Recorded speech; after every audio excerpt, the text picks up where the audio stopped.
আমার নাম রিয়া। রিয়া, বাড়ি কোথায়, জন্ম জেলা? আমার হোম ডিস্ট্রিক্ট পাবনা। পাবনাতে। আর ভাঙ্গুড়া থানা। আচ্ছা, এবং আপনি বর্তমানে বয়স কত আনুমানিক? বর্তমানে 24। 24। পেশায় কিছু করছেন? হ্যাঁ। আচ্ছা, কি করছেন? আমি এখন বর্তমানে পুলিশ ডিপার্টমেন্টে আছি। পুলিশ ডিপার্টমেন্টে আছেন, ঠিক আছে, বলুন। আমার শুরু থেকে মনে আছে আর কি, যেখান থেকে আমরা ওইভাবে খুব একটা ধনী ফ্যামিলিও না, আবার খুব একটা যে গরিব ফ্যামিলি সেটাও না। আমার দুটা মা, আমার বড় মা মারা যাওয়ার পরে আমার মা। জি। তো সেখানে আমার ওই ঘরের 2 বোন আছে। জি। আমরা 1 ভাই 3 বোন, এই যে আমরা সর্বমোট 6 জন। আমার যে মা মারা গেছে সে অনেক ছোট রেখে, বাচ্চাদের রেখে মারা যায়। তো সেখানে আমার মাই তাদেরকে লালন পালন করে। আমরা কখনো বুঝতে পারি নাই যে তারা আমার সৎ বোন। এভাবে এখনো আমাদের এই ফ্যামিলিটা এভাবেই আছে। আমার বাবা কি করতেন? আমার বাবা কৃষক। আমরা যখন ছোট ছিলাম তখন আমার বাবা রিক্সাও চালাতো। তো সেখানে আমরা সার্ভিস লাইফে 3 জন আছি, আমি, আমার ছোট বোন আর আমার ভাই। 3 জনই আমরা পুলিশ ডিপার্টমেন্টে আছি। আমি বলি গর্বের বিষয় যে আমার বাবা একজন কৃষক কিংবা রিক্সা চালক হিসাবে আমাদেরকে যেখানে নিয়ে আসছে, এটা অনেক বড় বিষয়। নিশ্চয়ই। আমার বাবা অন্যের জমি চাষ করত, অন্যের জমি লিজ নিত, বর্গা নিত, নিয়ে চাষ করে আমাদের জীবনটা এভাবেই চলতো। কিন্তু কখনো আমরা যে 5 বোন 1 ভাই, আমার বাবা কখনো অন্যের কাছে হাত পাততে দেয়নি। আমরা যতটুকুন পাইতাম কখনো আমরা বুঝি নাই অভাবটা, কারণ আমাদের বুঝতে দিত না। ঈদের সময় আসলে আমাদেরকে সবাইকে যেভাবেই হোক না কেন ড্রেস দিত। দেখা যেত আমার যে বড় বোন ছিল তাকে ড্রেস দিতেই হবে। তো আমি না এরকম আগে থেকেই ভাবতাম, আমার বাবা তো আসলে একজন কৃষক, সে আমাকে ঈদে দিলে পরের ঈদে হয়তো অন্যজনকে দিবে। কিন্তু আমার বড় বোনের মধ্যে এটা ছিল না, কিন্তু ও মানুষ হিসেবে খুব ভালো একটা মানুষ। কিন্তু সেখানে আমার ভাই তো বড় ছিল, আমাদের 3 বোনের বড় ছিল। ভাই তো ইচ্ছা করলে কিছু করতে পারতো, কিন্তু সে একটা অন্যরকম কোয়ালিটির। তার সাথে কখনো কথা বলা যেত না, রাগান্বিত, সে যেটা ভাববে সেটাই। তো এরকম দেখা গেল যে সে যখন এসএসসি পরীক্ষা দেওয়ার পরে সে ফেল করে, কারণ অন্যরকম বন্ধু বান্ধবের সাথে মিশতো, বিভিন্ন করতো। তো বাবা অনেক করতো যে আমার তো একটাই ছেলে আর ভবিষ্যৎ প্রজন্ম তো আমার এটাই। আমার বাবা দেখা যেত আমার ওই 2টা বোনকে বিয়ে দিয়ে দিছে, আমার বড় মায়ের, আর আমার বোন যেটা বড় তাকেও বিয়ে দিয়ে দেয়। তো দেখে আমার চাচা কিংবা আমার ফুপারা সবাই মিলে ভালো ভালো দেখে বিয়ে দিছে। দেওয়ার পরে তো এখন থাকলাম আমি। আপনার বয়স কত তখন? তখন আমার বয়স 13 বছর। আচ্ছা। তখন দেখা যায় তো বিভিন্ন সময় আমাকে বিভিন্ন ছেলেরা দেখতে আসতো, কিন্তু এটা আমি পছন্দ করতাম না। আমার চিন্তা ভাবনা ছিল পড়াশোনা করব, আমি নিজের পায়ে নাও দাঁড়ালে আমি একটা ম্যাচিউরড হওয়ার পরে বিয়ে করব, এরকম আমার চিন্তা ভাবনা ছিল। তো সেখানে দেখা যাচ্ছে যে আমার চাচা চাচিরা যারা আছে আমাদেরকে নিয়ে অনেক রকম কথা বলতো, কারণ তাদের 2 ছেলে 2 মেয়ে, 2 ছেলেই শিক্ষিত, 2টা মেয়ে শিক্ষিত। তো সেখানে তাদের চেয়ে আমরা একটু হলেও নিম ছিলাম, কারণ আমার বাবা যখন ছোট ছিল তখন আমার চাচাকে সেই বিয়ে পর্যন্ত সেই পড়াইছে। আমার বাবা ছোট ছিল তারপরও তাকে পড়াইছে আমার বাবা। তো সেখানে আমার ভাইকেও অনেক বোঝানো হয়, সে পড়াশোনা বাদ দিয়ে দেয় অলরেডি, যা তার ভালো লাগে না। ভালো লাগে না, তুমি কিছু একটা করো। আমার বাবার কথা যে কিছু একটা করো, কারণ তোমাকে আমি কত বছর বসায় রাখে খাওয়াবো। আমার ভাই বলে যে আমি কিছু করতে পারবো না, সে একদম চাচাছুলা কথা বলে, বিভিন্ন সময় মাকে মারতে যায়। এক কথায় যে সে অন্যরকম একটা কোয়ালিটির মানুষ। সবার বড় ছিল উনি। হ্যাঁ, উনি কাজ করছে, এগুলো করে, বন্ধু বান্ধবের সাথে মেশে। ও যেখানে 16-17 বছর বয়স, আর ও যাদের সাথে মিশতেছে তাদের 25-26 বছর বয়স। আইসে দেখা যায় তো কেউ কথা বললে তারাই মারতো ধরে। যেহেতু আমরা ছোট ছিলাম, আমার 5 বোনের মধ্যে আমি সবসময় রুখে দাঁড়াতাম। তো আমি বলতাম, কেন তুমি মাকে মারতে যাবা, দোষটা তো তুমি করছো, তুমি পড়াশোনা করো না, তুমি বন্ধু বান্ধব নিয়ে আড্ডা দাও। তার কথা যে আমি কেন এই কথাগুলো বলবো। তার ইচ্ছা, বাবা থেকে টাকা যাচ্ছে, ওকে দিতে হবে। নেশা করতো না, কিন্তু তাস খেলতো, এটা খেলতো, সেটা খেলতো। আমার বাবা যখন দিত না তখন দেখা যেত যে ও বিভিন্ন সময় মাঠ থেকে নিয়ে যেত, মাকে জোরপূর্বক ভাবে মাঠ থেকে কারাছেড়া করে নিত, এরকম। তো এই সময়টা কি আপনি লেখাপড়া করছিলেন নাকি? লেখাপড়া আমি তখন স্টাডিং রানিং এ আছি। কোন ক্লাসে পড়ছিলেন তখন? আমি তখন 6-7 এ পড়ছিলাম। আচ্ছা। আমার ভাই প্রতিনিয়ত আমাকে দেখতে পারে না। ও যদি খাইতে বসে সেখানে যদি আমি যাই, ও ওখান থেকে উঠে চলে যাচ্ছে, কিংবা ভাতের প্লেটটা আর যদি ফেলে দিল, আমি যদি কারোর সাথে কথা বলি, দেখা যাচ্ছে সেটা নিয়ে এসে বাড়িতে তিলকে তাল বানানো হচ্ছে। মানে বিভিন্ন, যেটা ধর্তব্য তুল্যের মধ্যে বলাই চলে না। অলওয়েজ সময় মানে আমার দোষটা খুঁজে বেড়াতো, কারণ আমি সবসময় প্রতিবাদী ছিলাম। আমি আমার বাবার পক্ষে ছিলাম, আমার মার পক্ষে ছিলাম। আমার বাবা যখন কৃষক, উনি যখন মাঠে কাজ করত, আমি হেল্প করতাম। বর্ষার শেষে আপনার রসুন, পেঁয়াজ এগুলো অনেক কিছু গাড়া হয়। ওকে। তো সেই সময় আমি আমার বাবার সাথে গিয়ে আমি ওই পেঁয়াজ রসুন গুলো আমি গাড়তাম। মানে দিনের পর দিন এভাবে আমি জমিতে কাজ করতাম। হ্যাঁ, জমিতে কাজ করতাম। তো এলাকার সবাই বলতো যে এটা যদি আমাকে মেয়ে না হয় ছেলে হতো, ভবিষ্যতে অনেক কাজ হতো। তবে আমি পুলিশ ডিপার্টমেন্টে আসার আগে থেকে আমার স্বপ্ন ছিল যে আমি পুলিশ ডিপার্টমেন্টে জব করব। এটা কেন আপনার স্বপ্ন ছিল? এটা জানি না কেন, নয় যে আমি ছোট থেকে অনেক লম্বা ছিলাম। গ্রামের মানুষ সবাই আমাকে সেনাবাহিনী বলে ডাকতো। তো সেখানে দেখা যেত আমার মধ্যে সেই সময় থেকেই একটা জিনিস কাজ করতো যে আমি একটা ডিফেন্সে জব করব। ডিফেন্সে জব করবেন? আচ্ছা। হ্যাঁ, এটা আমার মধ্যে ইচ্ছা ছিল তখন থেকেই। তো সেখানে আমি যখন বাবার দিকটা দেখতে গেলে আমার পড়াশোনার দিকটাকে একটু হলেও পিছিয়ে যেতে হয়। শুক্রবার সারাদিন আমি আমার বাবার সাথে কাজ করতাম। সে ধান নিয়ে আসতো, আমি তার বোঝা উঠায় দিতাম মাথায়, যে মানে অনেক দূরে, আমার বাড়ি ছেড়ে না হলে 1-1.5 কিলো দূরে। অথচ আমার ভাই কখনো কাজ করতো না। আমার 5 বোনের মধ্যে আমি মানে সবচেয়ে একজন প্রিয় মানুষ ছিলাম। ওকে। আবার নিরীহ একটা বাচ্চা ছিলাম। তো এর মধ্যে আমি যখন 7-এ, যখন আমি উঠি 7-এ ওঠার পরে, তখন আমি হ্যান্ডবল খেলাতে নাম দেই স্কুলে। তো স্কুলে যখন আমি হ্যান্ডবলের নাম দেই, তখন সেখানে আমি এসএসসি পর্যন্ত খেলাধুলা যখন করছি, তখন আমি কিন্তু রাজশাহী বিভাগ পর্যন্ত খেলছি। ওরে বাবা! আমার ইচ্ছা ছিল যে আমি একসময় খেলোয়াড় হব। আচ্ছা। তো এখান থেকে আমার এক বেস্ট ফ্রেন্ড ছিল রূপা। রূপার বাড়ি আর আমার বাড়ি 2 বাড়ি পরে। তো রূপার সাথে আসলে কেউ মিশতো না, কারণ ওর বাবা নিজে থেকে ওকে গানের জগতে ঠেলে দেয়। গান তো দূরের কথা, ওকে নিয়ে মানে এক ধরনের দেহ ব্যবসা করানো হয়, ওর বাবা নিজেই করা, যেটা ওর পছন্দ ছিল না। ও আমার সাথে ডিসকাস করতো। এই জিনিসটা আমার ভাই আরো মানে নিতে পারে না, যে কেন আমি রূপার সঙ্গে মিশি। কিন্তু রূপা আমি একই ক্লাসে একই সাথে পড়াশোনা করতাম। বিভিন্ন সময় আমার কাছে আসতো, মানে বইয়ের জন্য কিংবা কোনো কিছুর জন্য। এটা নিয়ে আমার সাথে অনেক সিনটেট করতো, আমারে মারতো ধরে। একদিন আমার বইগুলোই পোড়ায় দিছে, যে তোর বই পোড়ায় দিলে তাহলে তোর কাছে আসবে না সে। আমি অনেক কান্নাকাটি করি। পরে আমার বাবা আবার বই কিনে দেয়। রূপার সাথে আমি তখন গভীরভাবে মিশে যাই, যে কেন তার সাথে আমাকে মিশতে দিচ্ছে না। আমি তার সাথে মিশতে থাকি। আমি যখন 8-এ উঠবো, সেই সময় রূপা হঠাৎ করে একদিন মানে ঘুমের ট্যাবলেট খায়। মানে আপনি জানতেন না ওর ঘুমের ওষুধ খাওয়ার কারণটা কি? ওর ঘুমের ওষুধ খাওয়ার কারণটা আমি জানতাম, আগে থেকে জানতাম, কিন্তু ও যে সেদিন খাবে এটা আমি জানতাম না। কারণ ওর বাবা নিজে থেকে দেখা যেত এমন এমন মানুষকে টাকা নিয়ে তার সাথে থাকতে বাধ্য করতেছে, যেটা হয়তো একটা মেয়ের পক্ষে সম্ভব না। যে রূপা এই জিনিসটা পছন্দ করতো না, আর তারপর ওর বাবা এটাকে বাধ্য করতো। ওর পুরো ফ্যামিলি ওকে বাধ্য করতো। তো সেখানে ও অনেক কান্নাকাটি করতো আমার কাছে আসে। তো এর মধ্যে ও একজনকে পছন্দ করতো, নাম হলো আনন্দ। উনি ছিল হিন্দু, রূপা মুসলমান। ও একজন বিবাহিত ছেলে ছিল। ভালোবাসার প্রলোভন দেখে অনেকদিন ওকে ইউজ করছে। আনন্দ ওকে মানে ফুললি না করে দেয়, তখনও এই কাজটা করছে। তো ও যখন এই কাজটা করবে, তার কিছু সময় আগেও আমার কাছ থেকে ঘুরে গেছে। ও যে 2 দিন খাইছিল না, এটাও আমি জানতাম না। তো এর মধ্যে গিয়ে ও অত ঘুমের ট্যাবলেট খেয়ে নিছে। নেওয়ার পর পরের দিন সকালবেলা রূপার মা আমাদের বাড়িতে আসছে। আমার মেয়ের কি হয়েছে, আমার ভাই ওখানে বসে। তো বলতেছে ও ঘুম থেকে উঠতেছে না, ওর মুখ দিয়ে টিয়া বের হচ্ছে। আমি কিছুই জানতাম না তখন পর্যন্ত, বিষ খাইছে না ঘুমের ওষুধ খাইছে না কি খাইছে। তখন আমি চলে গেলাম ওদের বাড়িতে। যাওয়ার পরে দেখি যে হ্যাঁ, ওর মুখ দিয়ে অনেক গুলটানি বের হচ্ছে। তখন আমি ওকে অনেক জাগানোর চেষ্টা করি, তো জাগে না। পরে আমি জানতাম না যে ও কি খাইছে। তখন ভাবতেছি যে কে আসলে হসপিটালে নিয়ে যাওয়া উচিত। ওর মা ওর বাবা কি করলো, ওকে উঠায় রাস্তায় ফেলে দিয়ে গেল, যে তোর বেস্ট ফ্রেন্ড মারা গেলে তুই দায়ী। তখন আমার ভাই তো আমার ওখানে খুব মারলো। আমার বাবা আমাকে কখনো গায়ে হাত তোলেনি। আমার বাবা অনেক বকাঝকা দিল, গাল দিল, যে কেন অনেকবার নিষেধ করা হয়েছে ওর সাথে মিশতে, কেন মিশলা। তখন আমি এটাও ভাবতেছিলাম যে আসলে আমার ভুল ছিল, কারণ সে কখন কি করে বসবে, তার লাইফে তো এতটাও ভালো মুহূর্ত নাই।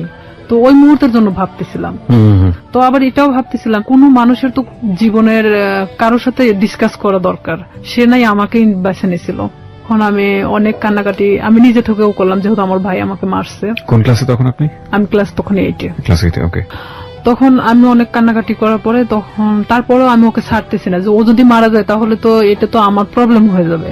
তো আমি আমার বাবাকে অনেক রিকোয়েস্ট করলাম, চলো আমাদের বাড়িতে নিয়ে যাই। এলাকার কিছু মানে ডাক্তার আছে যে ওই যে সাইকেলে করে মানে ডাক্তারি করে বেড়ায়, তো ওনাকে নিয়ে আসা হলো। তখন উনি বলতেছে যে আসলে ওকে হসপিটালে ভর্তি করা উচিত, ওকে এখানে রাখলে মারা যেতে পারে। তখন আমরা নিজে থেকে তাকে হসপিটালে ভর্তি করি। তার 3 দিন পরে সে একটু স্বাভাবিক হয়। তখন আমি ওকে ওখানেই জিজ্ঞেস করি, রূপা কেন তুমি এটা করছো, আর তোমার জন্য তোমার ফ্যামিলি আমাকে হ্যারেস করতেছে। রূপা ও তো তখন খুব একটা ভালো কথা বলতে পারতো না। রূপা বলতেছে যে কেন আমাকে এই ধরনের কাজ করতে বাধ্য করা হয়। তো এখানে এলাকার লোকজনও ওনাদেরকে মানে এক ঘরে করে রাখছিল।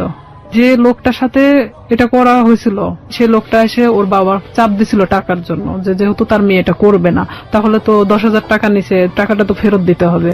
ও যখন ঘুমের ট্যাবলেটটা খাইছে, খাওয়ার আগে অনেক মারা হয়েছিল, পুরো শরীরটা ফাটানো ছিল। পরে ও আমাকে বললো যে দেখ আমাকে এভাবে মারছে, আমি কেন বাইসে থাকবো। আর তা আমি ওকে ডিরেক্টলি এভাবে বললাম যে তুই ঘুমের ট্যাবলেট কেন খালি, তুই তো বাইসে আছিস, পারলে মারা যাতিস।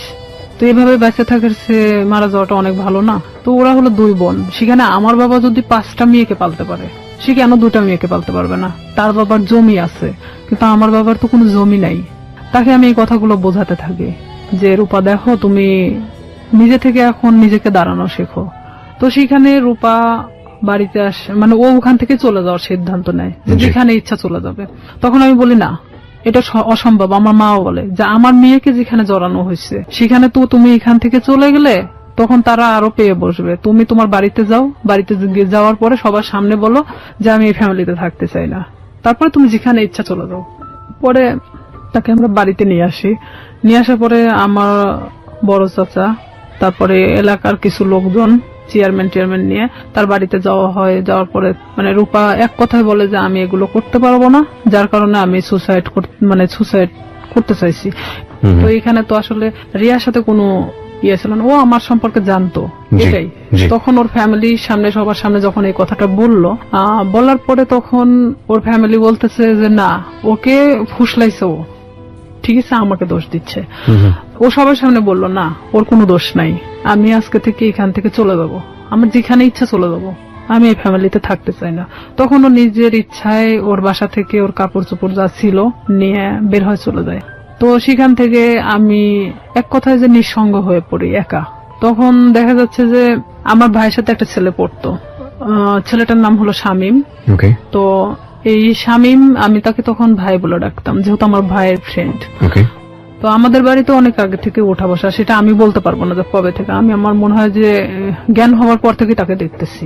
সে আমাদের বাড়িতে ওঠা বসা করতো, আমি ওইভাবে কখনো তাকে দেখি নাই।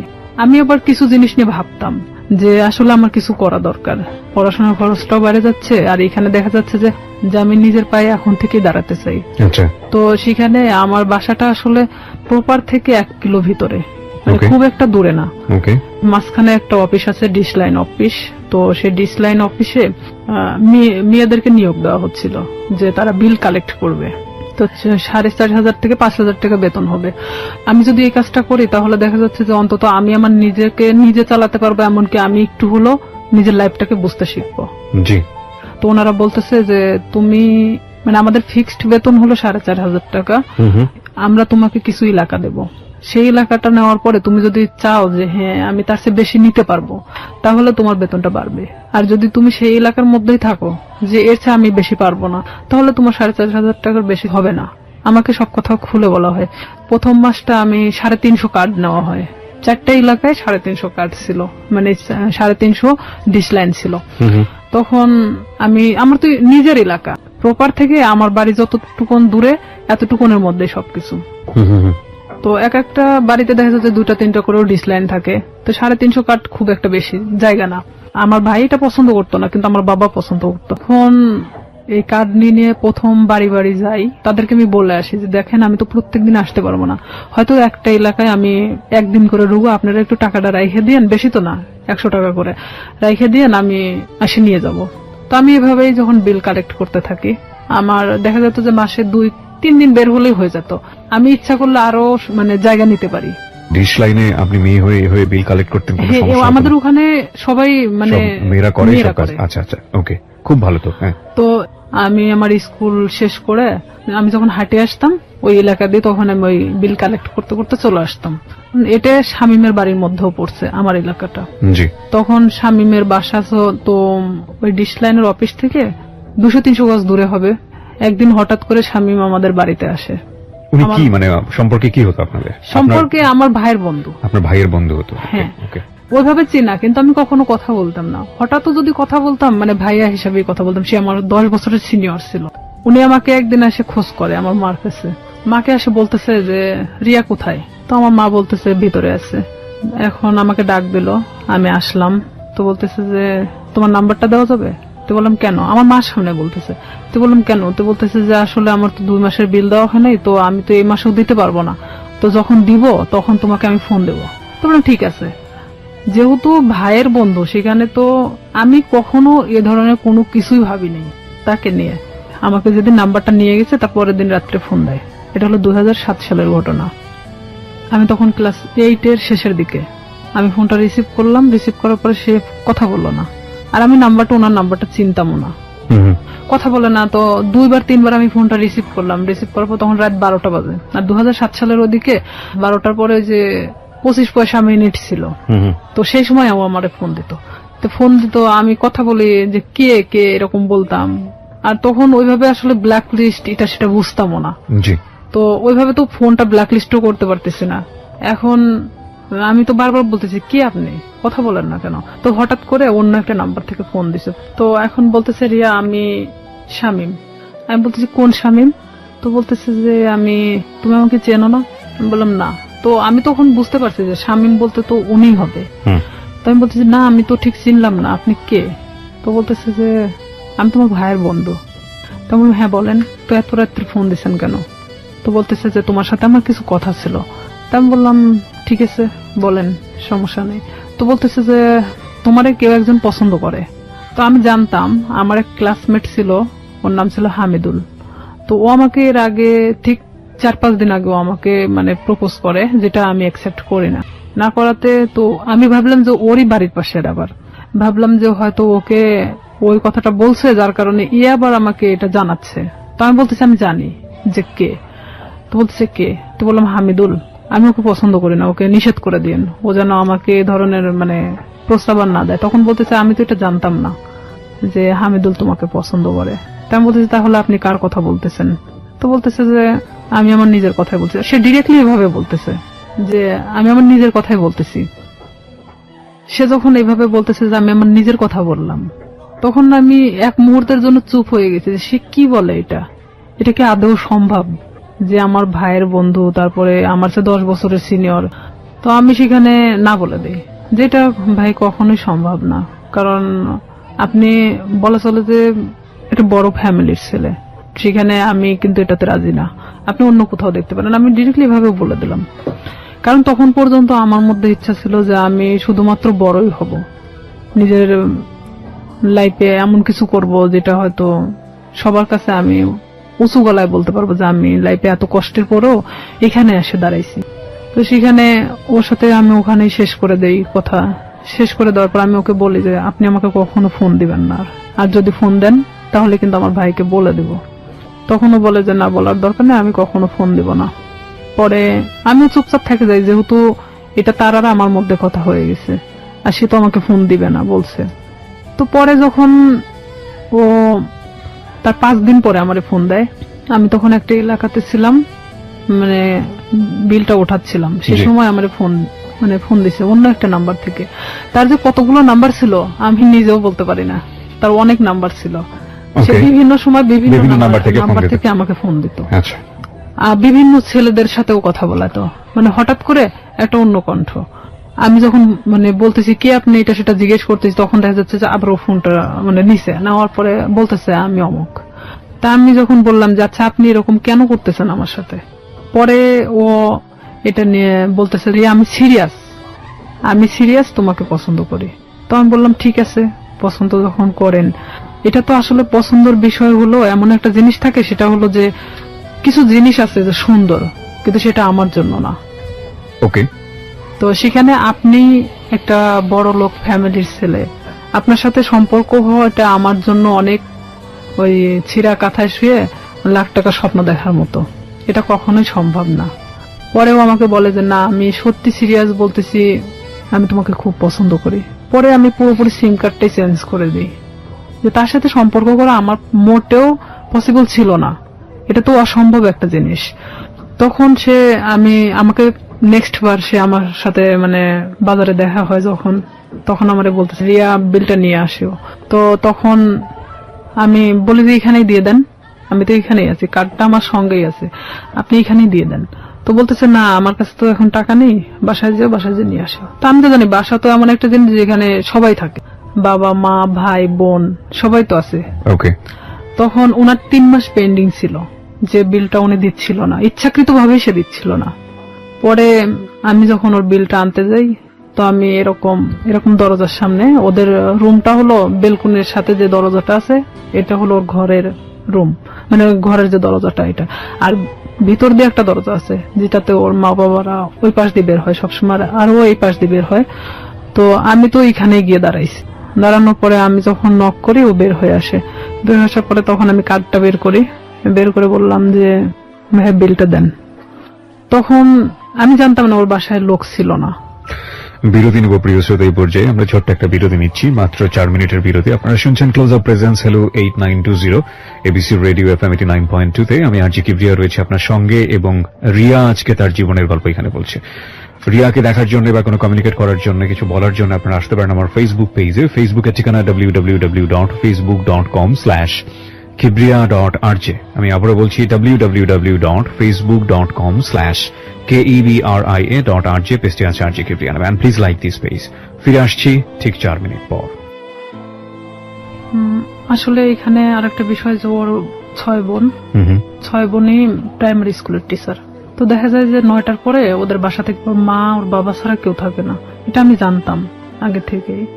তো ওর এক ভাই, মানে ওকে দিয়ে 2 ভাই, ওর ছোট যে সে হলো ঢাকাতে কোনো একটা এই কম্পিউটার সফটওয়্যার ইঞ্জিনিয়ার। তো ও ওখানে বাড়িতে তো থাকে না, এখন স্বামী শুধুমাত্র একমাত্র বাড়িতে থাকে। তো আমি তো জানি অবশ্যই ওর বাবা ওর মা তো বাড়িতে আছে, কারণ ওর বোনরা তো সবাই টিচার, সবাই যে যার মতো 9টার পরে বের হয়ে চলে যায়।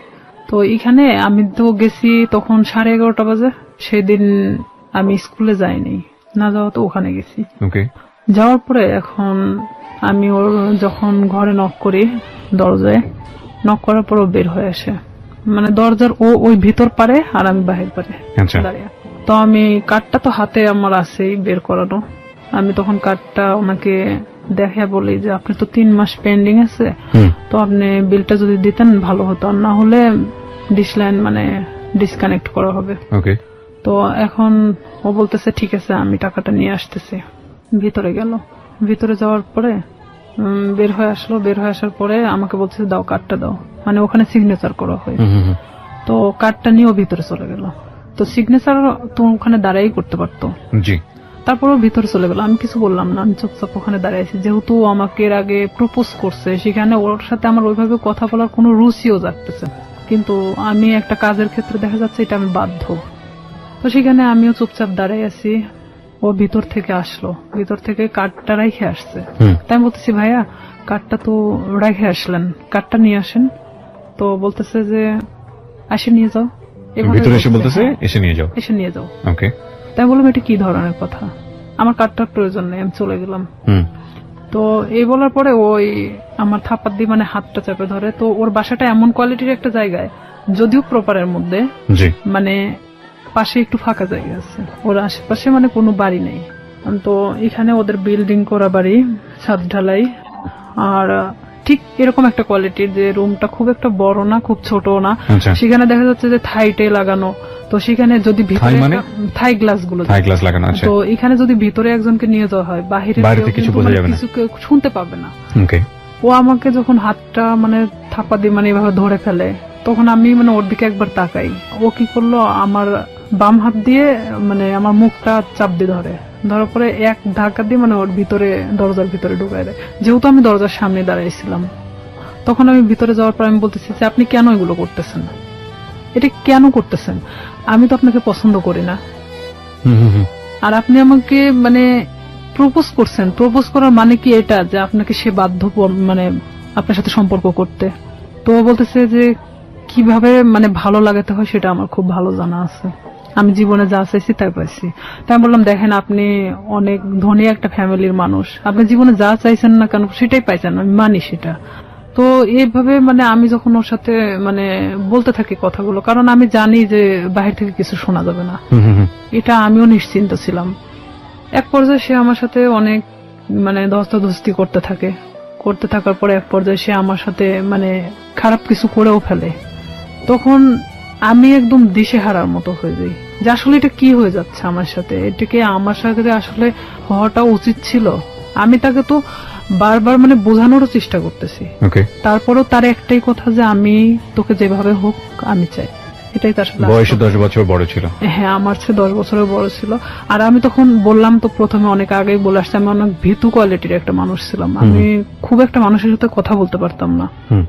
আমি যে ডিসলাইনের কাজটা করতাম এখানেও দেখা যেত আমি অনেকের সাথে কথা বলতাম না, যাইতাম আমি কার্ডটা বের করে দিতাম, তারা টাকাটা দিত, আমি নিয়ে চলে আসতাম, এরকমই। কারণ তারা টাকাটা দিতে বাধ্য। সে যখন জোরপূর্বক ভাবে আমাকে রেপ করা হয় এক কথায়, তো কমপ্লিটলি রেপ। হ্যাঁ, তো সেখানে আমি একদম দিশেহারার মতো চুপচাপ, এক পর্যায়ে যে আমি নিস্তেজ, এতক্ষণ যে আমি ধস্তাধস্তিটা করতেছিলাম তখন সেই মুহূর্তের জন্য আমি নিস্তেজ হয়ে গেছি। মানে আমি এক কথা বলা চলে আমার শরীরে কোনো শক্তি নেই, যে আমি যে কি কথা বলবো এখন, আমার ভাষা জ্ঞান মানে সবকিছু শেষ সেখানেই। তো ওখান থেকে আমি কোন রকম বের হয়ে চলে আসি। বের হয়ে চলে আসার পরে আমি আমার ব্যাগটা আনতে ভুলে যাই, কারণ আমি যে কিভাবে চলে আসছি সেটা নিজেও জানেন না। আমার মনে হয় যে আমি নিজেও আসলে বলতে পারবো না যে আমি কিভাবে ওখান থেকে আসছিলাম, তবে আমার এটাই মনে হয় যে আমি কোনো না কোনো ভাবে বের হয়ে চলে আসছিলাম। তো সেই মুহূর্তে ও আমাকে আটকে রাখার চেষ্টাও করে নাই, আর আমি বের হয়ে চলে আসছি। ও শুধু দরজাটা খুলে দিয়েছে, আমি বের হয়ে আসছি, এটুকুনি। কিন্তু ওখানে যে আমার ব্যাগটা রয়ে গেছে, আমার কার্ডগুলো রয়ে গেছে, মানে এরকম কোনো জ্ঞান আমার মধ্যে ছিল না, কারণ এরকম শট আমি কখনো খাইনি যেটা ওই মুহূর্তের জন্য পাইছি। তখন আমি বাড়িতে চলে আসি ডিরেক্টলি। বাড়িতে আসার পরে আমার মা জিজ্ঞেস করে তোর ব্যাগ কোথায়। তো এখানে আরো একটা কথা, আমি আরেকজনের সাথে মিশতাম, সে আমার সম্পর্কে ভাগ্নি হয়, সাথী নাম। সে অবশ্য 2013 সালে সুসাইড করছে, মারা গেছে সে। সাথীদের বাড়িতে আমি উঠা বসা করতাম মাঝে মধ্যেই। তো আমি মারা এভাবে বলতেছি, মা আমি মনে হয় সাথীদের বাড়িতে রেখে আসছি, কিন্তু আমি কিন্তু শিওর না, আমি এমনি তাকে বোঝানোর জন্য যে আমি সাথীদের ওখানে মনে হয় ব্যাগটা রেখে চলে আসছি। তাই আমার মা কিছু বললো না, কারণ সাথীদের বাড়ি আমার বাড়ি থেকে 5-6 বাড়ি দূরে এক ঘরে থাকতাম। আচ্ছা। তো আমি আমার রুমে ঢোকার পরে চুপচাপ একা একা কান্না করি, কারণ আমি এই কথাগুলো আমি কারোকে বলতেও পারতেছি না, কারণ এটা সম্ভব না। এখনকার লাইফে হয়তো সম্ভব, কারণ এখন আমরা অনেকটাই বুঝতে শিখছি, অনেকটা প্রতিবাদী হওয়া শিখছি, কিন্তু আজ থেকে 2007 সাল মানে অনেকটা দূরে ছিল। আর তখন গ্রামের মানুষ মানে এগুলো নিয়ে অনেক ভয় পেত, যে আমার সাথে ঘটে যাওয়া ঘটনা যদি আমি কারোকে প্রকাশ করি লাইফে আমারই অনেক ক্ষতি হবে, দেখা যাবে আমাকে অনেকেই বলবে যে রেপিস্ট একটা মেয়ে, এ ধরনের ইঙ্গিত করবে। যার কারণে আমি চুপচাপ মানে কোনো কথা না বলে কারোকে বলিনি, আমি সব নিজের মধ্যে রাখি। এভাবে যখন আমি নিজের মধ্যে রাখি, শামীম আমাকে বারবার ফোন দেয়, আমি ফোনটা রিসিভ করি না।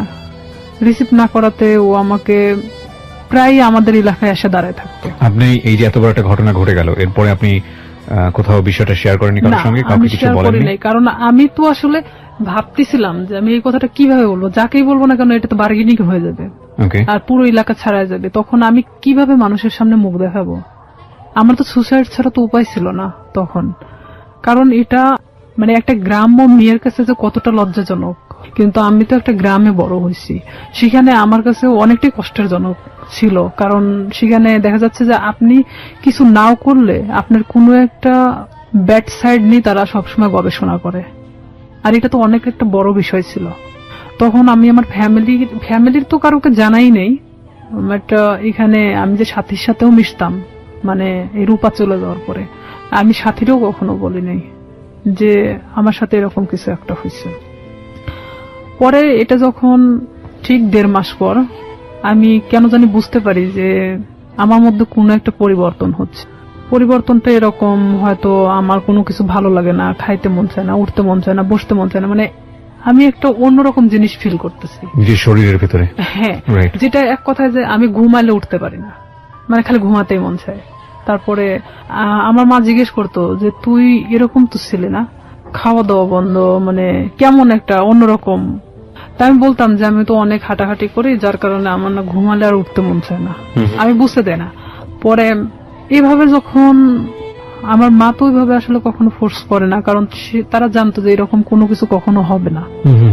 তখন আমার বড় বোন আমারে অনেকবার জিজ্ঞেস করে যে কি হয়েছে তো, তুই একা একা থাকিস, কথা বলিস না কারোর সাথে, তো সমস্যাটা কি? বলে না কিছু সমস্যা নাই, এদিকে পড়াশোনা তো, সামনে তো এসএসসি পরীক্ষা, আবার এদিকে তো আমি যে কাজটা ধরছি আমার মনে হয় না যে আমি কাজটা করতে পারবো।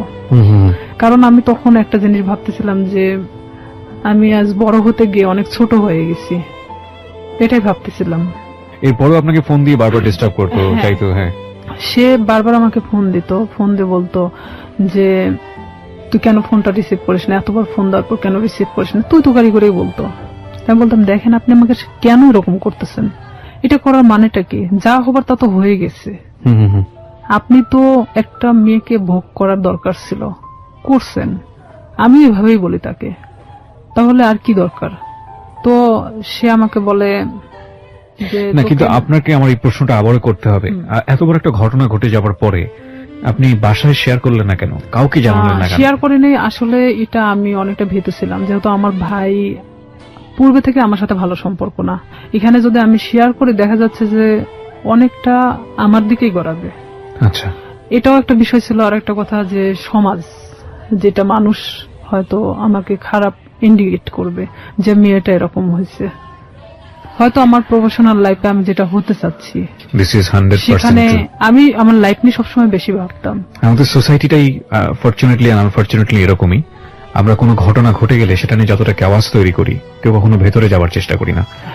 এবং সেটার রিফ্লেকশন ইদানিং ফেসবুকে এত বেশি দেখা যায় যে সামটাইমস উই ফিল অ্যাশেমড, লজ্জিত হই। আমাদের আসলে প্রত্যেকটা জিনিসই একটা জিনিস কি, আমরা যে কথাটা বলি, আমরা যে কাজটা করি বা যাই করি না কেন, সেটা কিন্তু শুধুমাত্র আমি না, আমার ফ্যামিলি, আমার বেড়ে ওঠা, আমার সবকিছুকে ফোকাস করে। আর কোন একটা মানুষের কোন পার্টিকুলার বিষয় ধরে সে বিষয়টা নিয়ে নাড়াচাড়া করা, কাউকে খুব সোজাভাবে মন্তব্য করে দেয়া, বিশেষ করে এই যে রেপের মতো ঘটনাটা, যেটা হলে আমাদের সমাজে সবসময় মেয়েদের দিকে আঙ্গুল তোলা হয়, ভিকটিমের দিকে আঙ্গুল তোলা হয়। এবং দেখবেন যে পত্রপত্রিকায় যখন সংবাদ আসে, আমরা আমাদের সামাজিকতার কথা ভেবে ওই মেয়েটাকে আমরা সামনে আনি না, ফোকাস করি না, তার ছবি প্রকাশ করি না। কেন করি না এই কারণে সামাজিকতায় সমস্যা হবে। তার মানে আমাদের সামাজিকতা কতটা দুর্বল। একজন মানুষ, আমি সম্ভবত ইন্ডিয়াতে এরকম একটা কেস আমি দেখেছিলাম যে সে রেপড হয়েছিল এবং সে ভিকটিম বলতেছিল যে আমি কোথাও ফেস লুকাবো না, আমি টেলিভিশনে গিয়ে সাক্ষাৎকার দেবো, আমি বলবো আমার সঙ্গে এটা হয়েছে ওটা হয়েছে। আমি কেন ফেস লুকাবো? আমি তো কোনো অপরাধ করিনি। আমি বলছি না যে ইন্ডিয়ার সমাজ আমাদের চাইতে অনেক বেশি অ্যাডভান্স, বাট তার চিন্তা ভাবনাটা অনেক বেশি অ্যাডভান্স ছিল। কিন্তু বড় কথা হচ্ছে সে এতটা সাহসী পদক্ষেপ নিয়েছে, ঠিক আছে, কিন্তু এই সাহসী পদক্ষেপ কি সমাজ ভালোভাবে দেখেছে? এবং দেখে না বলেই আমরা যে মেয়েটি রেপ হয় তাকে আমরা ফোকাস করি না এবং করতে পারি না। সো যেটা বলছিলেন আপনি, তারপরে যখন আপনি যে জায়গাটায় ছিলেন যে আপনি ফ্যামিলির কাউকে বিষয়টা শেয়ার করেননি এবং আপনি শরীরের মধ্যে একটা চেঞ্জ পাচ্ছিলেন, ঘুমাচ্ছেন তো ঘুমাচ্ছিলাম। আবার আরেকটা কথা যে আমি আমার প্রফেশনাল লাইফটাকে নিয়ে বেশি ভাবতেছিলাম। এটা আমার ছোট থেকে স্বপ্ন ছিল পুলিশ হওয়ার। আর আমি এটা জানতাম যে কোনো মেয়ে যদি বিবাহিত কিংবা এরকম কোনো তার ঘটনা থেকে থাকে তাহলে সে কখনো পুলিশ ডিপার্টমেন্টে ঢুকতে পারবে না। বিশেষ করে আমি তো কখনো আসলে শামীমকে পছন্দ করতাম না, সে আমার সাথে যেটাই করুক না কেন। আমি ভাবছিলাম যে সাবজেক্টটা ওখানেই ক্লোজ, আমি নিজে থেকে ওখানে শেষ করে দিছি। কারণ আমার সুসাইড করার কোনো ইচ্ছা ছিল না। আমি কারোর কাছে রেপ হয়েছি তার মানে এই নয় যে আমি হারে গেছি, এটা আমার মধ্যে ছিল না যে আমি সুসাইড করব। আমি কখনো হারতে শিখি নাই, যেখানেই গেছি না কেন আমি যদি কষ্ট করে হলো সেটাকে আমি অর্জন করছি। তো সেখানে দেখা যাচ্ছে আমি আমার চেঞ্জের বিষয়টা, যে আমি নিজের মধ্যে মানে কোনো কিছু ফিল করতেছি যে আমি খাওয়া দাওয়া এটা সেটা আমার খুব প্রবলেম হচ্ছে, তখন আমি নিজেই মানে এটা নিয়ে ভাবতে থাকি। তখন কেন জানি মনে হয় যে আচ্ছা শামীম তোমার সাথে এটা করছে। আর আমি আসলে প্রেগনেন্ট বিষয়টা বুঝতাম না তখনও, যে কিভাবে এটা মানে প্রেগনেন্ট হয়। জি। তখন আমি আমার পাশের বাড়ির এক ভাবিরে জিজ্ঞেস করি, আচ্ছা মানে কথায় কথায়, তার সাথে আমি অনেক ফ্রি ছিলাম, জিজ্ঞেস করি যে ভাবি আমি তো অনেক কিছুতেই আসলে জানার চেষ্টা করি, তো আসলে একটা মেয়ে প্রেগনেন্ট হয় কিভাবে? তো বলতেছে বিয়ে কর তারপর বুঝবি। আমার সে হাসতে হাসতে কথা বল। তো বললাম যে আপনি তো ভাবি, তো আপনি না বললে আমরা শিখবো কোত্থেকে? আমি আবার তাকে হাসতে হাসতে কথাটা বলি। তো বলতেছে যে এরকম মানে মেয়েদের তো প্রত্যেক মাসে যে ইয়াটা হয়, এটা যদি দেখা যাচ্ছে যে কারোর সাথে মানে তার হাজবেন্ডের সাথে মেলামেশা করার পরে যদি না হয় তাহলে সে প্রেগনেন্ট। তখন আমি যখন ওখান থেকে এই কথাটা শুনছি, আপনি বিশ্বাস করবেন না, আমি মনে হয় এক মুহূর্তের জন্য এই পৃথিবী ছেড়ে চলে গেছি। যে আমিও তো ঠিক 1.5 মাস হলো এরকম অবস্থাতে আসছি, আমারও তো এটা হয়নি, তার মানে কি আমি প্রেগনেন্ট? এটা আমি এখন কিভাবে এটাকে লুকাবো? কারণ এতক্ষণ পর্যন্ত যা ঘটে গেছিল সেটা লুকানো সম্ভব ছিল, বাট এটা এখন আমি কিভাবে লুকাবো? এটা কি আদৌ সম্ভব? আর তখন এক মুহূর্তের জন্য মনে হচ্ছিল যে আমার চেহারার মধ্যে একটা অন্যরকম ছাপ নামে আসে। তখন আমার ওই ভাবি বলতেছে তোর কি হয়েছে? আমি বললাম না আসলে শরীরটা কয়েকদিন ধরে ভালো লাগতেছে না, অটোমেটিক কেন জানি মনে হচ্ছে প্রেশারটা নামে গেছে। তো আমি তো ওখানে বসে পড়ি, প্রায় আমি আধা ঘন্টার মতো বসে মানে নিজে নিজে ভাবতে থাকি। আর আমার শরীরটা এত ঘামতেছিল, মানে এক কথায় যে আমি মৃত মানুষের মতো বসে আছি। তো তখন ভাবি যে এটাকে আমি কিভাবে সমাধান করব, আমি কিভাবে আমার ফ্যামিলিকে বলবো এখন, যেটা 1.5 মাস আগে ঘটে যাওয়া ঘটনা। আর এর মধ্যে কন্টিনিউ ও আমার সাথে এরকম যোগাযোগ রাখার চেষ্টা করে, কিন্তু আমি রাখি না। তখন ইচ্ছাকৃতভাবে আমি ওকে ফোন দেই ব্যাপারটা আসলে জানানোর জন্য যে এটার কি কোনো সমাধান আছে কিনা, যদি হয় নিজে থেকে সমাধান করার মতো। কারণ আমি চাই না যে আমি আমার লাইফে কখনো থেমে থাকি কারোর জন্য। তখন ওকে আমি যখন ফোন দিয়ে বলি যে শামীম আমি তো এরকম, আর এটা বিষয় তো আমি জানতামও না, তুমি তো আমার সাথে 10 বছরের সিনিয়র, তুমি যে আমার সাথে এটা করছো, যেটাই করো না কেন তুমি আমাকে বলতে পারতা যে এরকম হওয়ার সম্ভাবনা আছে, তুমি সেটাও আমাকে বলো নাই। তো এখন বলতেছে যে এখন তুই কি করবি সেটা তুই জানিস, সেটা আমি জানি না। তখন থেকে totally or SIM card of, মানে যখন আমি ব্যাপারটা ওকে জানাই তখন থেকে ওর সিম কার্ডটা টোটালি অফ করে দেয়। আমরা আরেকটা বিরতি নিচ্ছি রিয়া, তারপর সিমটা বন্ধ। হ্যাঁ, সিমটা তখন বন্ধ ছিল। আমি অনেক চেষ্টা করি, আমি সারা রাত চেষ্টা করি, কারণ সেই ছিল একমাত্র আমার লাইফের ঘটনা জানে, যেটা তার সাথে ঘটে যাওয়া। কোনো ক্রমে যদি আমাকে এটা থেকে মানে রেহাই দিত তাহলে হয়তো আমি আমার সামনের লাইফটা হয়তো ভালোভাবে কাটাতে পারতাম। কারণ আমি গ্রাম্য মেয়ে হিসেবে আমি এটা কখনোই মানে ফ্ল্যাশ করতে পারতেছিলাম না, এটা আমার কখনো সাহসে কোলায় উঠতেছিল না। ওকে। যখন ওকে আমি বারবার ফোন দিতে থাকি, ওর ফোনটা সুইচ অফ তো সুইচ অফে, কোনো প্রকার ওকে আমি যোগাযোগ করতে পারতেছি না। তখন আমি ভাবলাম যে কোনো ভাবে এটা আমাকে পদক্ষেপ নিতে হবে। তখন পরের দিন সকালবেলা মানে আমি পুরোটাই আনবো না, এক কথায় যে মানে পাগল বলা, আমার মা খাইতে বললো আমাকে, আমি না খেয়ে বের হয়ে গেলাম বাড়ি থেকে। হসপিটালের সামনে বসে আছি, কিছু ডিসপেন্সারি আছে সামনে বসে আছি, ওখানে বসে বসে ভাবতেছি যে আসলে কি করা যায়। ভাবলাম যে আচ্ছা এটা আমি টেস্ট করাইনি আগে, যে আসলে কি আমি প্রেগনেন্ট কিনা, অযথা এটা নিয়ে আমি কেন ভাবতেছি, নিজে পরীক্ষা করে দেখি। তো এখানে যে প্রেগন্যান্সি টেস্ট করানোর জন্য আপনার যে টেস্ট টিউব যে কাঠিগুলো পাওয়া যায়, ভাবতেছি যে আমি দোকানে কিনতে গেলে তারা ইভেন কি ভাববে আমি একটা অবিবাহিত মেয়ে, তো সেখানে আমি কেনই বা ওটা চাইতে যাব। আর যেহেতু আমার এলাকার লোক সবাই, তো সেখানে আমি গিয়ে বলতেছি দোকানদারকে, এমন ভাবে বলতেছি যে ওটা আসলে আমার না। তখন আমি বলতেছি আঙ্কেল একটা ওই টেস্ট টিউব ওই কাঠিগুলো দেন তো। তো বলতেছে কার জন্য? তো বললাম আমার এক চাষির জন্য। বলতেছি একটু তাড়াতাড়ি দেন। মানে এমন আমি উৎসাহী দেখাচ্ছিলাম যে আমি আসলে এটার প্রতি কোনো চিন্তা করতেছি না, জাস্ট আমাকে কেউ কিনতে দিছে এরকম ভাব। তো আমি ওটা নিয়ে বাড়ি চলে আসি। বাড়িতে আসার পরে আমি বাথরুমে গিয়ে আমি টেস্ট করাই, টেস্ট করানোর পরে দেখি যে হ্যাঁ আমি প্রেগনেন্ট। আমি মানে নিশ্চিন্ত সেখানে, পরে মানে আমি আর উঠে দাঁড়াতে পারতেছি না। যতটা মানে এটা নিয়ে নিশ্চিন্ত হচ্ছি, এতটা মানে আমি নিজে থেকে মানে নর্মাল হয়ে পড়তেছি। যেহেতু আমি এটা নিশ্চিত হতে পারছি, এখন এটাকে কিভাবে সমাধান করতে হবে সেটা ঠিক আমাকেই করতে হবে। আমি যে দোকান থেকে ওটা নিছি, তো ওই দোকানে গিয়ে আমি বললাম যে আঙ্কেল, মানে যার জন্য কাঠিটা নেওয়া হয়েছিল আমার সে চাচি হয়, তো ওনার তো 1 বছরের একটা বাচ্চা আছে। তো আসলে এটা সত্যি যে আমাদের চাচিমার 1 বছরের একটা বাচ্চা ছিল। আমি বলতেছি ওনার তো 1 বছরের একটা বাচ্চা আছে, তো উনি আবার তো প্রেগনেন্ট, তো উনি এটাকে অ্যাবর্শন করাতে চাচ্ছে। তো বলতেছে কয় মাস? তো বললাম যে সঠিক তো আমি জানি না। তো বলতেছে যে তুমি শুনে আসিও, তাহলে সে অনুযায়ী মানে বলা যাবে। তো আমি সেই মুহূর্তের জন্য ভাবলাম যে আসলে এটা আমার একদিন ওয়েট করাটা, যেহেতু এখানে পুরোটা আমি নিজেকে এড়ানোর চেষ্টা করতেছি। জি। পরের দিন সকালে আবার যাওয়ার পরে বলতেছি যে আমার কাছে বলা হয়েছে 1.5 মাস। তো বলতেছে যে 1.5 মাস হলে আসলে এইভাবে তো এগুলো খুব সেন্সিটিভ একটা জিনিস, অনেক রিস্কি হয়ে যায়।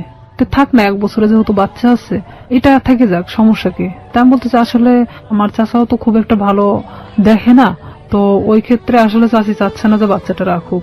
তো এখানে আমি বলতেছি না, আসলে আমাকে তো খুব জোর করে বলছে যে বাচ্চাটা সে রাখবেই না। তো সেখানে যদি আপনি পারতেন ওষুধটা দিলে উপকার হতো। তো আমি আসলে সেভাবে উৎসাহ দেখাচ্ছি না, কারণ এখানে দেখাতে গেলে দেখা যায় যে নিজেরটা একটু মানে বেশিটা বাড়ায় আসে। তখন আমি 2-3 বার রিকোয়েস্ট করার পরে তো বলতেছে যে আসলে এটা তো কোনো খুব হাই রিস্ক, তো প্রেগন্যান্সি থেকে থাকে তাহলে কি উনি নিশ্চিন্ত? তো বললাম হ্যাঁ নিশ্চিত যে প্রেগন্যান্ট উনি। ওষুধ আমাকে দেওয়ার পর বলতেছে এই ওষুধগুলো ওনাকে 4টা ওষুধই একসাথে খেতে বলবেন, 12 ঘন্টার মধ্যে এটা অ্যাবর্শন হয়ে যাবে, কিন্তু ব্লিডিং হতে থাকবে। এটা কিন্তু ওনাকে এই ব্লিডিংটা নিয়ন্ত্রণ করার জন্য তাকে কিন্তু ট্রিটমেন্ট নিতে হবে। আমাকে এই কথা বললো। ওকে। আমার চিন্তা করতেছি যে যেটাই হোক না কেন আমি যে কোনো ভাবে বোঝাতে পারবো তাদেরকে, যেটা আমার নর্মালি এটা আমার হয়ে গেছে। তখন আমি বাড়িতে চলে আসি। বাড়িতে আসার পরে আমি এই জিনিসটা রাত্রেবেলা খাই। খাওয়ার পরে আমার ঠিক রাত 12টা 12:30টার দিকে আমার পেটে অনেক পেন করে, অনেক ব্যথা করতেছিল। আমি কিছুতেই মানে ঠিক থাকতে পারতেছিলাম না। এদিকে আমি তো আমার একা এক রুমে থাকি, আমি অনেক কান্নাও করতেছিলাম, কিন্তু কারোকে আমি বুঝতে দিচ্ছিলাম না তাহলে কতটা কষ্ট পাচ্ছিলাম ওই মুহূর্তের জন্য। তারপরেও আমি বারবার শামীমের ফোন লাগাচ্ছিলাম যে এখনো যদি ওকে আমি ফোনে পাই। ওকে আমি কোনো মতে ফোনে পাচ্ছিলাম না। ওকে ফোনে দিয়ে আপনি কি করবেন? ওকে তো আপনি লাভও করতেন না। আমার রাগ হচ্ছিল প্রচন্ড, যার কারণে আমি ওরে ফোন দিচ্ছিলাম। পরে এভাবে যখন রাত 12টা 12:30টার দিকে আমি বুঝতে পারি যে হয়তো আমার ইয়াটা হয়ে গেছে, তখন আস্তে আস্তে আমার ব্যথাটা কমে আসছিল। আমি যখন বিছানা থেকে উঠে দাঁড়াইছি আমার পুরো এতটাই ব্লিডিং হয়েছে যে বলা চলে যে অনেকটা কথা বলতে পারতেছি না। পাশের রুমে আমার বড় বোন থাকতো, তো আমার বড় বোনকে একবার ডাক দিলাম, তারা তো গভীর ঘুমে আছে। 2-3 বার ডাক দেওয়ার পরে শোনার পর বলতেছি কি হয়েছে? তো বললাম আমি না খুব অসুস্থ। তা আমি শুধু দরজাটা খুলে দিয়ে চলে আসলাম।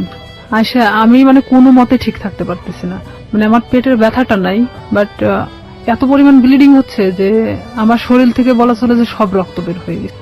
পরে আমার বড় বোন, ও তো তখন প্রেগনেন্ট ছিল, পুরো প্রেগনেন্ট, তখন বাচ্চা হওয়ার জন্য আমাদের বাড়িতে আসছিল। আমার যে ব্লিডিং হচ্ছে মানে এটা তো অনেক নার্ভাস ছিল যে কেন এটা হলো। আচ্ছা। তখন ও দৌড়ে গিয়ে মাকে ডাকে, মায়ের রুম থেকে মা উঠে আসে, আমার বাবা উঠে আসে, আমার ভাইও আসে। তখন আসে বলতেছে হঠাৎ এরকম কেন হলো। তো এখানে আমি বললাম আমি জানি না, আমি তো ঘুমাচ্ছিলাম, হঠাৎ আমি এটা মনে হলো যে আমি বাথরুমে যাব, তো ওঠার পরে দেখি যে এই অবস্থা, কিন্তু কেন হয়েছে আমি বলতে পারি না। এই বলার পরে মানে আমি অনেক থরথরে কাঁপতেছিলাম, কারণ আমার শরীরে কোনো রক্ত নাই। তখন আমি আমার মৃত্যুর 1 সেকেন্ড আগে আমি কারোর কাছে ছোট হতে চাচ্ছি না। আচ্ছা। যে আমি কখনোই যে আমি যে রেপ হয়েছি এই কথাটা আমি কারোকে বলতে চাচ্ছি না, কোনো মতেই না। তখন আমার বড় চাচি আসে, আসার পরে সে বলতেছে যে ওর তো যেভাবে ব্লিডিং হচ্ছে তাতে তো ওকে বাঁচায় রাখা কঠিন হয়ে যাবে।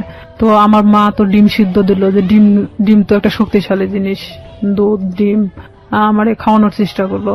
তো আমি ওই মুহূর্তের জন্য খাইলাম, কারণ ওই মুহূর্তে আর আমার রুচিতে সমস্যা ছিল না। আমার যে একটা খাবার প্রবলেম ছিল, এই প্রবলেমটা তখন ছিল না। পরে আমাকে তো হসপিটালে নিয়ে যেতে চাইলো, কিন্তু আমি কোনো মতে হসপিটালে যাচ্ছি না। যে আমি যদি হসপিটালে যাই, আর ওই যে ডাক্তারের থেকে আমি ওষুধটা নিয়ে আসছি, ডাক্তার বলতে ডিসপেন্সারি থেকে, সেই ডিসপেন্সারিটা ছিল ঠিক হসপিটালের গেটের সামনেই। আমার কথা আমার মৃত্যু হয়ে যাক, কিন্তু আমি কখনোই হসপিটালে যাব না। আমি এক কথায় আমার মাকে বলেছিলাম যে না, ওখানে গেলে আমাকে ইনজেকশন দিবে, আমি ওর সিরিঞ্জকে খুব ভয় পেতাম ছোট থেকেই। মা বলতে কি আমার সবাই জানতো যে আমি সিরিঞ্জ অনেক ভয় পাই। আমি বলতেছি না, ওখানে গেলে ডাক্তার আমাকে ধরে ইনজেকশন দিবে, আমি থাকতে পারবো না, আমি মারা যাবো, তার চেয়ে বরং আমি এখানে মারা যাই। আমি কিছুতেই হসপিটালে যেতে ইচ্ছুক না। পরে এর মধ্যে এক ডাক্তারকে নিয়ে আসা হলো, আমার বাবা গিয়ে নিয়ে আসার পরে এখনো কিছু বলে নাই যে সেই দিন কি বুঝতে পারছিল কিনা যে আমি কি করছি। সে বলতেছে এটা হঠাৎ করে হওয়ার তো কোনো মানেই হয় না, এটা আসলে টেস্ট করানো দরকার। তখন আমি বলতেছি না, আমি টেস্ট করাবো না। তো বলতেছে কেন? আমি বলতেছে যে আচ্ছা এটা সিম্পল একটা জিনিস, দেখবা কাল ঠিক হয়ে গেছে। তখন আমার মা বলতেছে তোর প্রবলেমটা কি, তুই কেন এগুলোকে টেস্ট করাতে চাচ্ছিস না? তাই আমি বলছি হ্যাঁ ঠিক আছে টেস্ট করাবো, কিন্তু আমাকে যদি কোনো ওষুধ দেয় আমি খাবো, কিন্তু আমাকে যদি কোনো ইনজেকশন দেওয়া হয় আমি কিন্তু নিব না। তাদেরকে আমি শুধু ইনজেকশনের ভয়টা দেখাচ্ছিলাম। তো বলতেছে আচ্ছা ঠিক আছে। তো এর মধ্যে ওই ডাক্তার যে ব্লিডিং কমানোর জন্য যে ওষুধটা দিয়ে গেছে, এটাতেই আমার অনেকটা কাজ হয়েছে। আমি সকালে ঘুম থেকে উঠে দেখি বলা চলে যে আমার ব্লিডিং নাই, আমার কোনো ব্লাড বের হচ্ছে। তখন আমি মাকে বললাম, মা আমার তো আর কোনো সমস্যা হচ্ছে না, তো আমার তো আর হসপিটালে যাওয়ার দরকার নেই। তো মা বলতেছে যে তাহলে তো ভালো হয়ে যাচ্ছিস, তাহলে এই ওষুধই খা। তো আমি ওইভাবেই প্রায় 1 মাসের মতো আমি অনেকটা অসুস্থ ছিলাম, উঠে দাঁড়াতে পারতাম না, বসতে পারতাম না। তারপরও আমি দেখাচ্ছিলাম যে আমি অনেকটা সুস্থ, কিন্তু আমি শারীরিকভাবে ভিতর থেকে খুবই অসুস্থ ছিলাম। তখন আস্তে আস্তে যখন আমি আগের পর্যায়ে আবার ফেরত আসি, আমি সবকিছু ভুলে যাওয়ার চেষ্টা করি।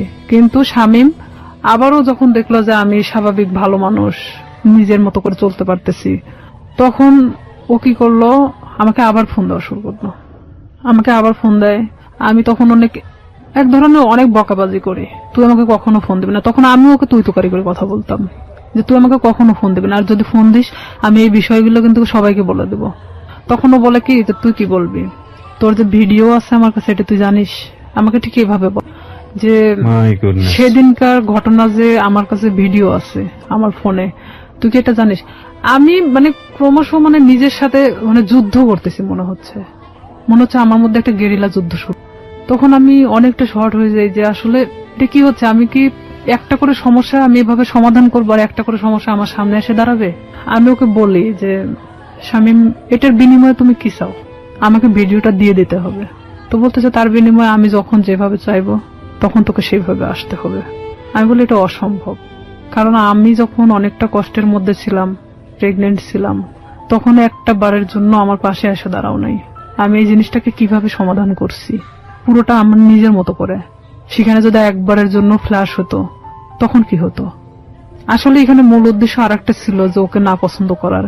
ওর অনেক মেয়ের সাথে সম্পর্ক ছিল, যেটা আমি জানতাম, আমার ভাই অনেক সময় গল্প করতো, যার কারণে ওকে আমি অ্যাকসেপ্ট করতাম না। তাছাড়া এত কিছুর মাঝখানে আমি ওকে অ্যাকসেপ্ট করাটাই স্বাভাবিক ছিল, কিন্তু আমি ওর ঘটনা জানতাম যে ও এরকমই মানুষের সাথে করে, যার কারণে আমি ওকে পছন্দ করতাম। তখন ও বলে কি তুই যদি কালকে সকালে আমার বাসায় না আসিস, আমি তাহলে তো কিন্তু এই ভিডিওটা দেখবি যে কালকে বিকেলবেলা সবার হাতে চলে গেছে। আমি একবার ভাবতেছিলাম যে আমি কি আমার ফ্যামিলিকে কথাটা জানাবো, আবার এটাও ভাবতেছিলাম যে এটা কিভাবে সম্ভব আমি এই কথাগুলো তাদেরকে বলবো। আর আমার লাইফে তো আমার অনেক বড় হওয়ার দরকার, যেখানে আমি থেমে যাবো এইখানেই। হয়তো আমার পড়াশোনা হবে না, হয়তো মানুষ আমাকে নিয়ে বিভিন্ন ধরনের কথা বলবে। আমি কিভাবে সম্ভব যে আমি সামনের দিকে আগাবো? তখন সবকিছু নিজেকে যেভাবেই হোক না কেন আমি বলি যে হ্যাঁ আমি তোমার কথা শুনবো, কিন্তু আমাকে ভিডিওটা দিয়ে দিতে হবে, কিন্তু কোনো কপি রাখা যাবে না। তো আমাকে বলে যে ঠিক আছে আমি দিয়ে দিব, কিন্তু কিছুদিন পর, আগে দেখি যে তোমার মতিগতিটা কি। তখন নেক্সট টাইম আমি ওর বাসাতে আরেকবার যাই। যাওয়ার পরে তখন আমি বিভিন্ন কৌশলে চেষ্টা করি ওর থেকে ভিডিও, আমি ওকে বোঝাতে চাই যে আসলে এক পর্যায়ে ওকে আমি পছন্দ করে ফেলছি। তখন ওকে আমি এভাবে বলি যে ঠিক আছে ভিডিওটা আমাকে দেখাও, আমি নিব না, বাট আমাকে দেখাও, প্রয়োজন হলে তুমি আরো ভিডিও করো, সমস্যা নেই, কারণ এখন আমি তোমাকে পছন্দ করি। আমি তাকে ঠিক এভাবে বোঝাচ্ছিলাম যে আমি ভিডিওটা যে কোনো কৌশলে নিতে চাচ্ছিলাম। তখন এক পর্যায়ে ওর বাসাতে আমি 2 থেকে 3 বার যখন যাই, যাওয়ার পরে ওর এক ধরনের হয়তো বিশ্বাস হয়ে যায় যে আমি হয়তো তাকে পছন্দ করি এখন। তখন সে কি করে, ভিডিওটা একদিন আমাকে দেখাচ্ছিল, তো সেদিন ওর বাসাতে ওর মা আছে, কিন্তু আমি পিছন দরজা দিয়ে ঢুকছি, আমাকে কখনো ভিতরে কথা বলতে দিত না। তো ভিডিওটা যখন আমি দেখছিলাম ওর মা তখন রুমে নক করতেছিল, তখন ও আমাকে বলে কি যে তুমি ওই পাশে ওয়ার্ডরোবের ওই পাশে দাঁড়াও, আমি দরজাটা খুলি। তখন ও ঠিক দরজাটা খুলে ওর মার সাথে কথা বলে, ও ফোনটা আমার কাছে রেখে চলে যায়। ওর মার সাথে যখন কথা বলতেছিল তখন আমি ফোন থেকে আমার মেমোরি কার্ডটা বের করে নিই। ও তখন আমি বুঝতে দেইনি, কিন্তু আমি জানতাম না যে ও সেটা কপি করে অন্য কোথাও রাখছে। মানে এটা যে শুধু ওর কাছে একটা না, কপি করে অন্যান্য জায়গাতে বসে রেখেছে। হ্যাঁ, অন্য অন্য ওর মেমোরি কার্ডেও ছিল। কত সালের ঘটনা এটা আপনারা? এটা ওই 2007-এর শেষে, 8-এর দিকে। 2007 কিংবা 8 আমি যতদূর জানি যে আইসিটি যে নিয়ম নীতি বা আইন বা অ্যাক্ট সেগুলো কিন্তু হয়নি। হ্যাঁ, আইন সম্পর্কে অতটা আমার ধারণা ছিল না। আর আমি তো অনেক ছোট ছিলাম তখন, সাথে তখন আমি 8-এ পড়ি। রাইট, ওকে। কপিটা নিয়ে আসার পরে ও তখন যখন মানে ফোনটা দেখছে যে ওর ফোনে মেমোরি কার্ড নাই, তখন আমি চলে আসার পরে দেখছে যে ওর ফোনে মেমোরি কার্ড নাই। তখন আমারে বলতেছে যে তুমি কি মনে করো নিজেকে খুব চালাক? আমাকে এভাবে বলতেছে। আমি বললাম কেন? তো বলতেছে যে তুমি মেমোরি কার্ডটা খুলে নিয়ে গেছো। আমি বললাম যে আমি তখন ঠিক এভাবেই বলি, আমি এটার অপেক্ষাতেই ছিলাম। তো বলতেছে তুমি তোমার ধারণা কি করে হলো যে আমার কাছে একটা থাকবে? আমি যেটা তোমাকে দেখাচ্ছিলাম সেটা কত? আমাকে এইভাবে বললো। ও কি সত্যি সত্যি ভিডিওটা করেছিল? হ্যাঁ, ছিল। ওকে। তারপরে আমি ওটা নিশ্চিন্ত হওয়ার জন্য দেখলাম, এই মেমোরি কার্ডটা আমার ফোনে তুললাম, তুলে দেখি যে হ্যাঁ, সেই দিনের যে ধস্তাধস্তির ঘটনাটা ছিল সেটাও পুরোটাই ওর প্ল্যান মাফিক ছিল। ওকে। তখন ওর ফোনটা যে ওর ওয়ার্ডরোবের উপর মানে ভিডিও হচ্ছে এটা আপনি জানতেন না? এটা আমি জানতাম না তখনকার জন্য। তখন আমি যখন মেমোরি কার্ডটা বাথরুমের মধ্যে ফেলে দেওয়ার পর আমি ভাবি যে এটা নিশ্চিন্তে শেষ। কিন্তু যখন আমাকে ফোন দিয়ে কথাগুলো বলা হয় যে তুই কি জানিস যে এটার আর একটা কপি আছে, তখন আমি না অনেকটা আবার হয়ে যায় যে আমি এখন এর প্রতি আবার কিভাবে বিশ্বাস ধরাবো। আর না হলে তো সে আমাকে এইভাবেই ব্যবহার করতে থাকবে সারাটা জীবন। কারণ তখন আমি বলতাম যে তাহলে তুমি আমাকে বিয়ে করো, যেহেতু তোমার আমাকে দরকার, তাহলে তো আমি তোমাকে ছেড়ে চলে যাচ্ছি না। দেখুন, একটা মানুষ তার সামাজিক সম্মান বাঁচানোর জন্য কত বড় কত ভয়াবহ রকমের রিস্ক নেয়, অথচ আমরা একটা মানুষের সুযোগ পেলেই তার সামাজিক সম্মানকে জেনে না জেনে কিভাবে ক্ষতিগ্রস্ত করি। আমরা ফিরে আসবো প্রিয় শ্রোতা, মাত্র 4 মিনিটের বিরতি নিচ্ছি। 4 মিনিট পরে এই জীবন গল্পে আবারও ফিরছি, আশা করছি আমাদের সাথেই থাকবেন। ফিরছিলাম রিয়া, আপনি যেটা বলছিলেন যে আপনি জানতে পারলেন যে আরো একটি কপি ওর কাছে আছে। হ্যাঁ, আমি তখন এটাই ভাবতেছিলাম যে তাহলে ওর প্রতি আমি আবার কিভাবে এই জিনিসটা বিয়ে করার প্রস্তাব দেই।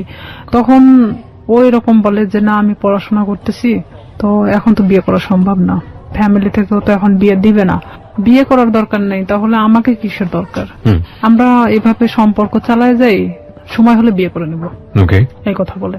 আমি বলি না, এটাতে থাকতে পারবো না এভাবে, কারণ তুমি যখন চাইবা তখন আমি যাব, আর এভাবে আমারও তো একটা জীবন, আমি না কোনো সময় তো ধরা পড়ে যেতে পারি, আমার পড়াশোনা আছে। তখনও বলতেছে যে তুমি তোমার মতো চলবা, জাস্ট মাঝে মধ্যে আমার সাথে দেখা করবা। আমি তখন রাজি হই না, যে তাহলে আমাকে ছেড়ে দাও এখান থেকে। তো ও বলে কি যে তুই যদি এখান থেকে বের হওয়ার চেষ্টা করিস তাহলে একটাই কথা বলবো, তোর ছোট বোন আছে, তার সাথেও ঠিক একই ঘটনা ঘটবে, আমার যে ছোট। তখনও কি ওই শামীম কি আপনার বড় ভাইয়ের ফ্রেন্ড হিসেবেই আছে? হ্যাঁ, তখনও আছে। তো আমার ফ্যামিলি তো তখনও জানতো না যে তার সাথে আমার সম্পর্ক এরকম চলতেছে। তখন ঠিক 1 বছরের মাথায় এসে আমার ফ্যামিলি জানা যায়। কিভাবে জানলো, মানে আমি যে ফোনে কথা বলতাম, শামীমের নাম্বারটা আমার ফোনে অন্য নামে সেভ করা ছিল, একটা মেয়ে নামে সেভ করা ছিল, মেয়েদের নামে। আমি ফোনটা রেখে গোসল করতে যাই, আমাদের তো বাড়িটা নদীর পাশে, তো নদীতে গোসল করতে যাই, তখন আমার বড় বোন ফোনটা দেখতে দেখতে শামীমের নাম্বারটা, মানে সে দেখে ভাবে যে এই নাম্বারটাও সম্ভবত আমার ভাইয়ের ফোনেও দেখছে। আচ্ছা। তখন আমার বোন এই নাম্বারটা নিয়ে এসে তার সাথে মানে অ্যাড করে। আর এই নাম্বারটা এখানে একটা মেয়েদের নামে সেভ করা থাকে। তখন আমার বোনের মানে অলরেডি বাচ্চা হয়ে গেছে, 7 দিন না 8 দিন বয়স। তো সেখানে ও যখন ভাইয়ের সাথে ডিসকাস করে এই বিষয়টা নিয়ে যে নাম্বারটা কার, তখন দেখছে যে এটা শামীমের নাম্বার। তখন আমি যখন বাড়িতে আসি গোসল শেষ করে চেঞ্জ করার পরে আমার ভাই আমাকে ডাকে, সে কিন্তু আমার সাথে কথা বলে না, ডাকতে বলতেছে যে এই নাম্বারটা কার। তখন এক পর্যায়ে আমি মনে চমকে উঠি, প্রশ্ন করতেছে কেন। তখন আমি না চুপ মারে তাকায় আছি, তখন বলতেছে যে নাম্বারটা কার। তো আমি বলতেছি শামীমের। তো বলতেছে যে শামীমের নাম্বার তোর ফোনে কেন? বুঝলাম তোর ফোনে আছে, কিন্তু অন্য একটা নামে কেন? তখন মানে আমি কোনো কথা বলতে পারি না, চুপচাপ দাঁড়ায় আছি। আমার ভাই আমার একটা থাপ্পড় মারে, এমন ভাবে মারে আমার মানে এই গালটা ফাটে রক্ত বেরোয় যায়। বড় ভাই। তো তখন আমার মা ধরার পরে বলতেছে যে মারামারি বাদ দিয়ে আসলে ঘটনাটা কি হয়েছে সেটা জানে। রাইট। তখন আমার মা আমাকে জিজ্ঞেস করলো যে তার সাথে তোর কিসের সম্পর্ক। তো আমি তাদেরকে বললাম যে সে আমাকে পছন্দ করে, আমিও তাকে পছন্দ করি। ঠিক ব্যাপারটা নর্মালি বলে দিলাম। আসলে কি পছন্দ করতেন? এক পর্যায়ে এই 1 বছরের মধ্যে তার সাথে আমি এভাবে এই ধরনের থাকতে এক ধরনের মায়া তৈরি হয়েছে, মানে পছন্দ হয়ে গেছে। ওকে। যে আমি তো তাকে, সে আমাকে ছাড়তেছে না আর আমিও তার থেকে বের হতে পারতেছি না। তো আমি জানতাম যে আমার লাইফটা এভাবেই চলবে যতদিন হয়তো এখান থেকে সে আমাকে মুক্তি না দিচ্ছে কিংবা আমাকে বিয়ে না করতেছে। আর আমি তখন থেকে এটাই চিন্তা ভাবনা নিয়ে নিলাম যে যেভাবেই চলুক না কেন, যতদিন নিজের পায়ে মানে নিজে না দাঁড়াতে পারতেছি আমি প্রতিবাদ করব না এটা নিয়ে। তখন আমার ভাই আমাকে অনেক মারার পরে বলতেছে তুই জানিস ওর সম্পর্কে? আমি বললাম যে হ্যাঁ আমি জানি। তো বলতেছে যে কি জানিস তুই? তো বলতেছি যে ও যে অনেক মেয়ের সাথে সম্পর্ক ছিল কিন্তু এখন তো নাই। ও আমাকে সবকিছু বলছে। তো বলতেছে যে ওর যে এখনো রীতা নামে একটা মেয়ের সাথে সম্পর্ক আছে তুই জানিস? তা আমি বললাম যে হ্যাঁ আমি জানি। আমি কিন্তু কিছুই জানি না, তারপর আমি স্বীকার করতেছি যে হ্যাঁ জানি। তো বলতেছে যে তোকে কি বলছে? তা আমি বললাম যে হ্যাঁ তার সাথে নাকি সম্পর্ক ছিল এখন। তো বলতেছে ও যে গত পরশুদিনও আমার সাথে গিয়ে দেখা করে আসলো রীতার সাথে, তোকে এই কথাটা বলছে? আমার ভাই কিন্তু নর্মালি আমাকে এভাবে জিজ্ঞেস করতেছে। তাই আমি বলতেছি হ্যাঁ আমাকে বলছে। তো আমি আসলে তাদের মধ্যে তাল পাকায় দিচ্ছিলাম এরকম যে শামীম যদি আমাকে বলে থাকে তাহলে রীতার সাথে কেন সম্পর্ক? তাহলে সামনে ও আমাকে এমন ভাবে মারতে চাচ্ছে যেটা মৃত মানুষের চেয়েও অন্যরকম একটা ইয়া। তো এখন আমি বলতেছি যে হ্যাঁ সেটা বিষয় আমি জানি, মানে এক কথায় আমি সবকিছু স্বীকার করতেছি যে আমি জানি। তখন এক পর্যায়ে আমি শুয়ে এটা ভাবতে থাকি যে আসলে আমার ভাইয়ের সাথে কি ঘটছে তারা।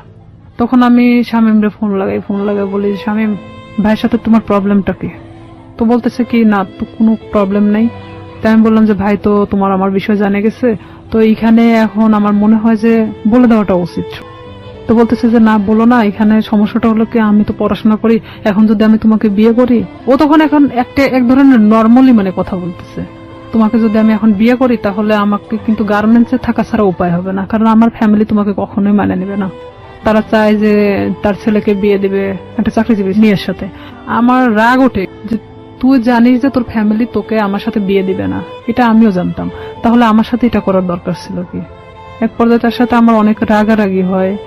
এটা 2008 সালের ঘটনা। তারপরে শামীম এক পর্যায়ে আমার সাথে একটা ব্রেকআপ সৃষ্টি করে। সে চাচ্ছিল যে আমি তার থেকে দূরে সরে যাই, আর আমিও তখন এক পর্যায়ে চাচ্ছিলাম যে আমি যে কোনো মূল্যে ওকে চাই। সে আমার জীবনটাকে নিয়ে এভাবে খেলতে পারে না, কারণ আমার ফ্যামিলি তখন জেনে গেছে যে তার সাথে আমার সম্পর্ক চলতেছে।